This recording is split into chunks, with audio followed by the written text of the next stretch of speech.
Hey YouTube fam and tribe, welcome back to another Sunday Coffee Talk. I'm Chad, by the way. Welcome to Live Life on Your Terms.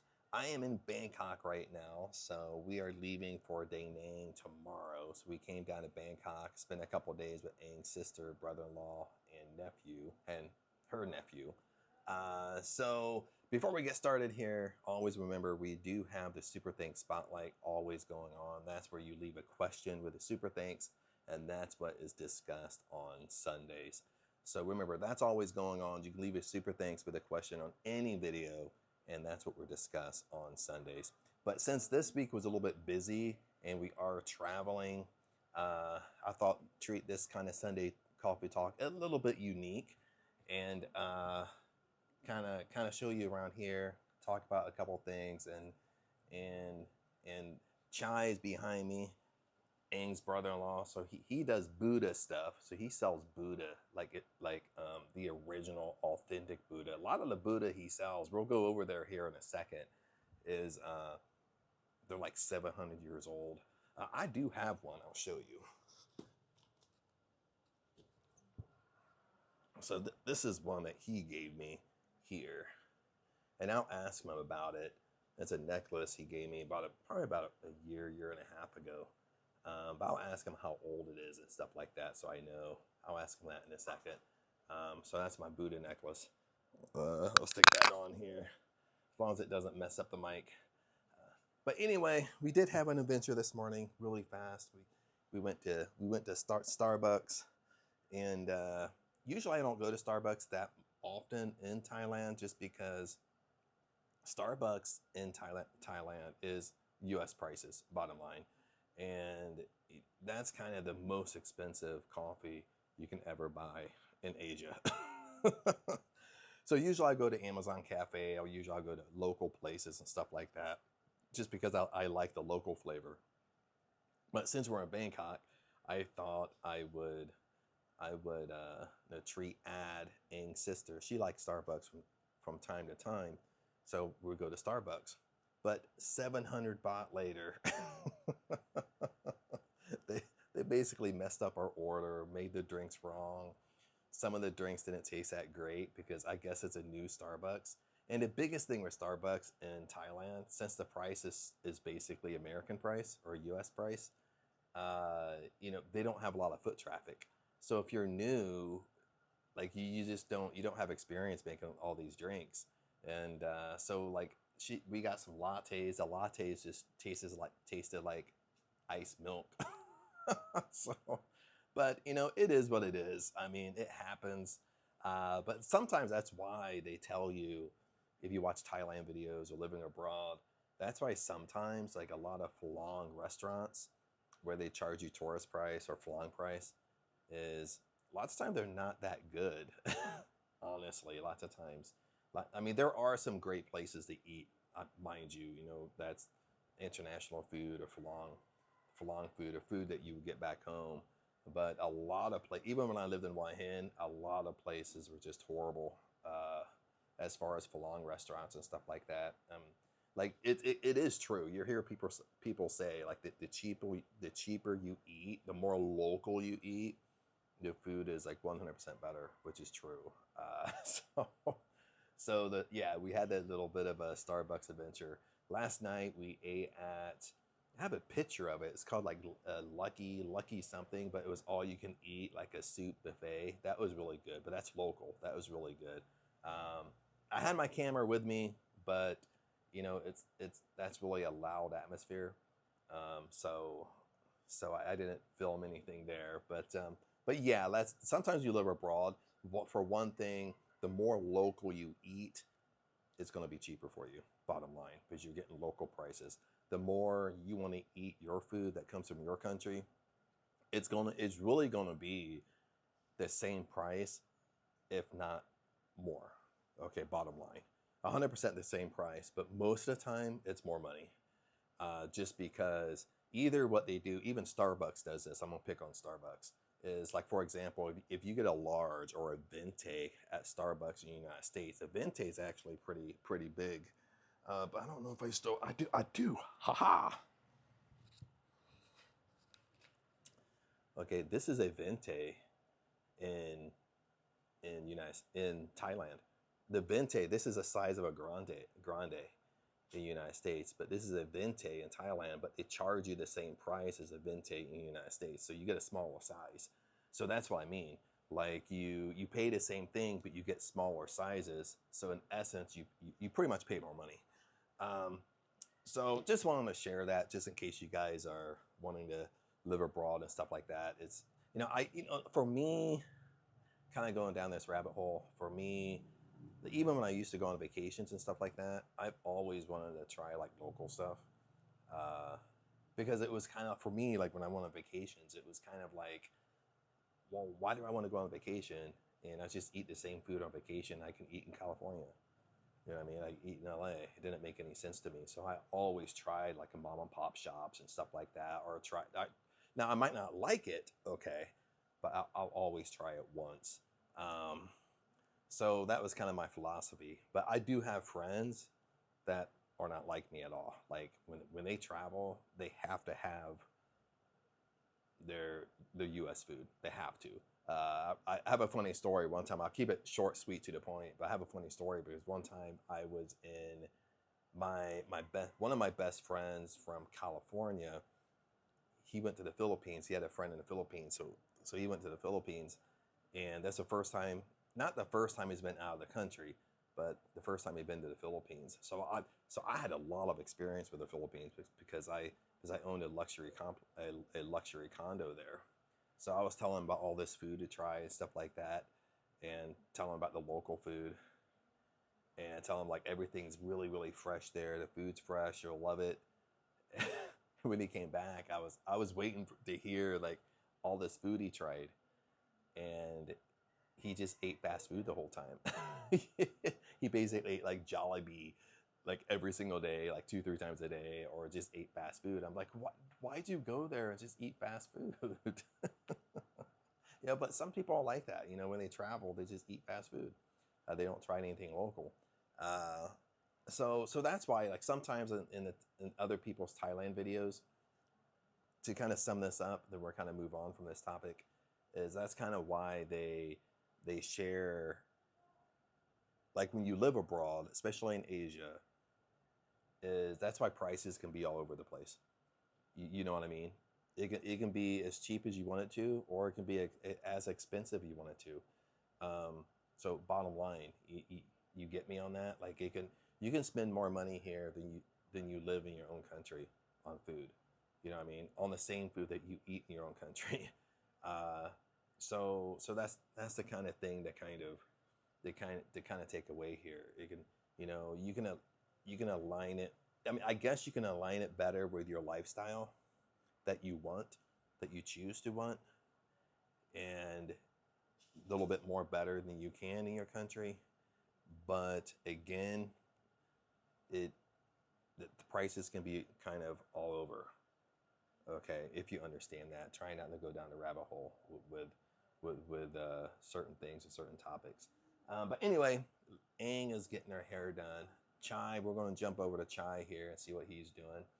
And let's check on Aang. Then we'll flip over to Chai, see if we can look at some of this Buddhist stuff. And so let's get rocking. I don't know if I see him. There's he right there. He's peeking in there too. That's his friend. Let's rock up. See, there's both right there. Yeah. Yeah. So let's go see what Aang's doing. I'm probably pretty sure she's not gonna want to be on camera, but that's my feeling today anyway. That's them right there. See, there's Aang. That's her sister. See, she's doing her hair for tomorrow for Day Aang. She's getting her hair colored. Or cutting a little bit too. So that's them. See, that's Boast right there. That's Aang's nephew. Then there's Chai there. So he's actually doing the Buddha stuff. So let's sit down and see if we can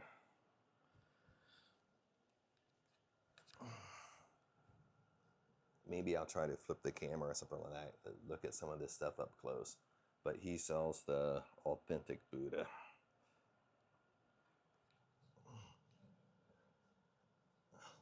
I'll put that down there.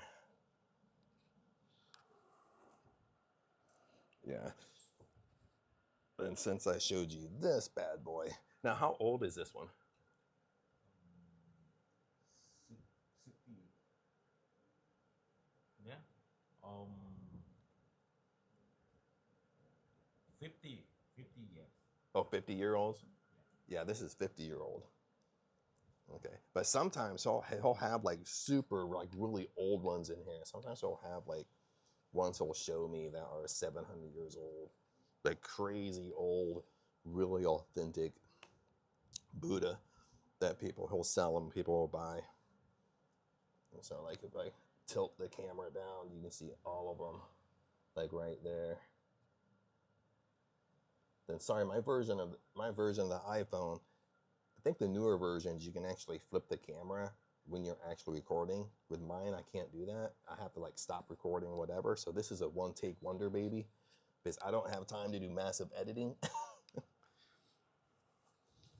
but so usually what he's doing, he's taking pictures and he'll put it up on his Facebook, and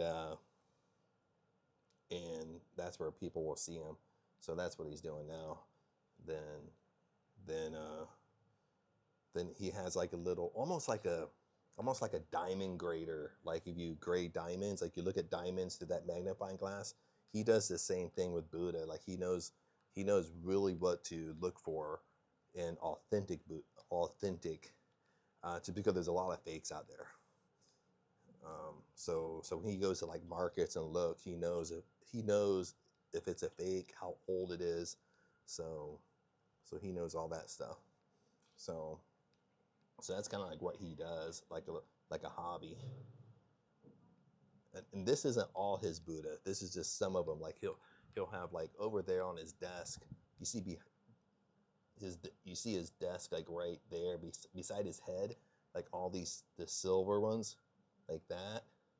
Like he just has like stacks and stacks of like Buddha. He collects, sells, stuff like that. So how long have you been doing the Buddha, selling Buddha? About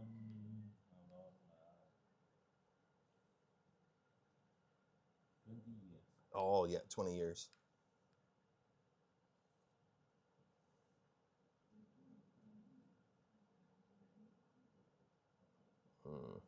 Now can I show? Can I show some? Like here? Let me see. I'll show a couple to you. Now, how old is this one? This one right there. 7 years old. 70? 700 years. Oh, 700 years. Oh, okay. This is 700 years old. Right there. Okay. Now, this is 50 years old or 500 years old? 50. 50? Okay. 50 more. Yeah. But how can you tell if it's authentic or not? How can you tell if it's real, like if it's real or fake?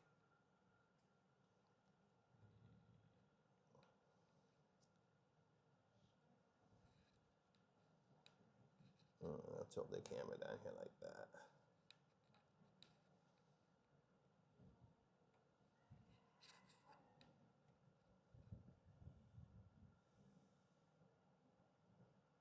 Oh, like that one's cool right there.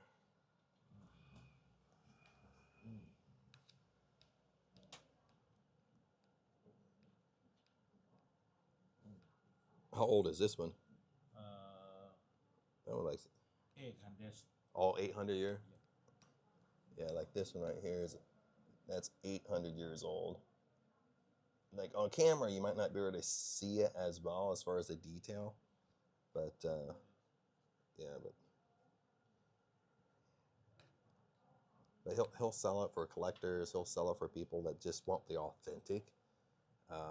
Unfortunately, in Thailand, there's a lot of fakes. So even if you look at gold, you kind of have to be with a Thai local if you want to buy gold, because the Thai locals are going to know. Um, if you're a long, you're just on vacation, just don't go to the gold shops and buy, because lots of times it can be fake. You kind of have to be with a local that kind of knows. 400. Well, that's 400. Now this one's like อยุธยา crazy detailed right there. That's 400 years old right there. Yeah. อยุธยา nice Yeah, that one's like, yeah, that one's like super, super nice.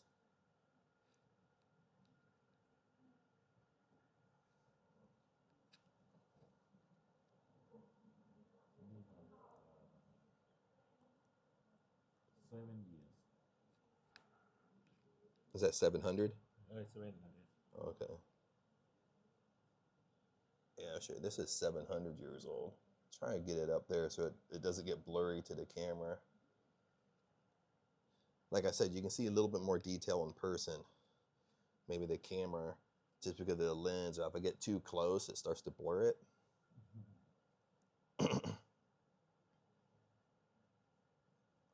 But maybe not flip the camera, but maybe I'll flip it so I can go up close a little bit. To see. Let me stand up here.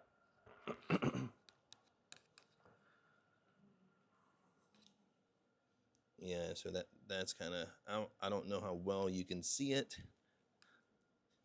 but because I can't see anything, and it might be upside down for you guys, but you can kind of see.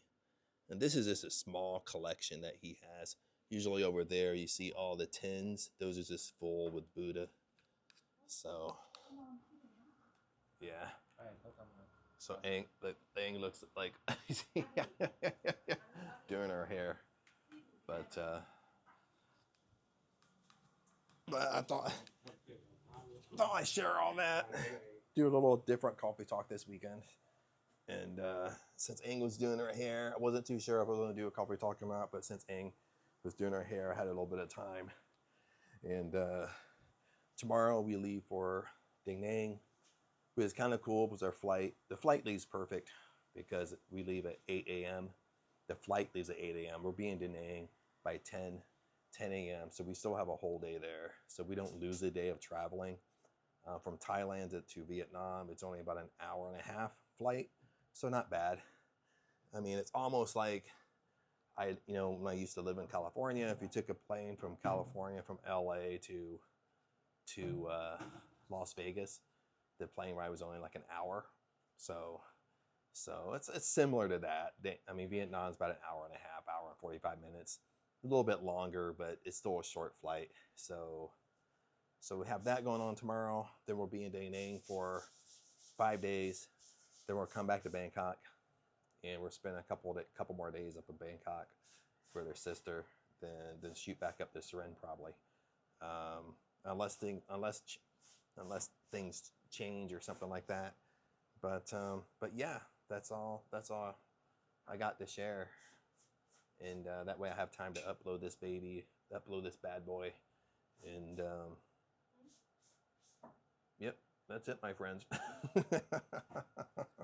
But anyway, if you have questions, you can leave them below. Again, remember that we always have the Super Thanks Spotlight, so we got that going on. Now, if you do have questions, like deeper questions about what Chai does, Chai behind me, that's her brother-in-law with the Buddha, you can leave a comment, and I'll get back to you. Or if you're interested in his Facebook, leave a comment, and I'll shoot the his Facebook over. Or maybe better yet, I can leave his Facebook in the description.